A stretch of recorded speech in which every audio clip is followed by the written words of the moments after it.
topic is the World Conference Against Racism. And of course, our guest is Dr. CPoe. And Dr. Poe, during this last segment, let's give you an opportunity to sort of wrap up some of your activities in Africa dealing with the World Conference Against Racism, and to talk about some of your other impressions about the people of South Africa and how they are reacting to some of the problems that they are faced with, and et cetera. Okay. One of the problems that stands out is the problem of poverty. Very widespread. You have shack settlements. Now, when you say shack settlements, exactly what do you? Well, shack settlement is a group of large numbers of shacks put together with tin and brick and mud and anything that would keep out the wind. They are small, the size of the average American living room. Anywhere from 9 to 10 people may live there. No electricity, no running water, no toilet facilities, and they're right next to each other. Seemingly they developed as a result of blacks being brought to the urban area to work in the gold mines, in the diamond mines, as well as townships. These are large areas where blacks live, the equivalent of the ghetto here in America. And so the poverty in the townships, the poverty in the shack settlements is very, very prevalent.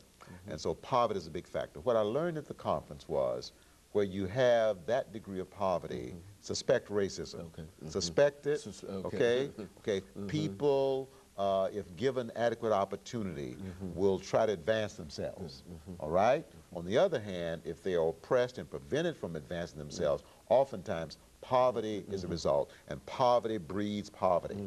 That's one of the outstanding things that I learned. The other thing that I learned, I visited a school in one of the townships outside of Durban.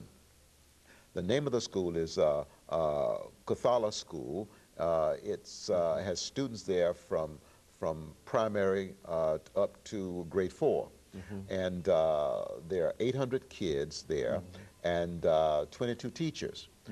They don't have adequate classrooms. They have 10 classrooms for 800 children. 6 of the classes each day, school day, have to meet outside. They have no playground facilities. But the amazing thing about the students is that in the classrooms that I visited, they were average about 40 to 45 per classroom. They were surprisingly disciplined. No talking to each other as I was standing there being introduced, no disruption. They were attentive, and it's an amazing thing that the girls look like the boys because they cut their hair, okay? But the instructor said, I said, you know, your students are more disciplined than our students. And she said, well, one thing, part of the African family tradition is to teach respect. We teach our children respect for their elders and respect for one another. I said, now, do you mean by respect love? And she said, yes, that's exactly what I mean. She said, we also emphasize respect here at the school. And I said, how do you teach respect? How do you teach love?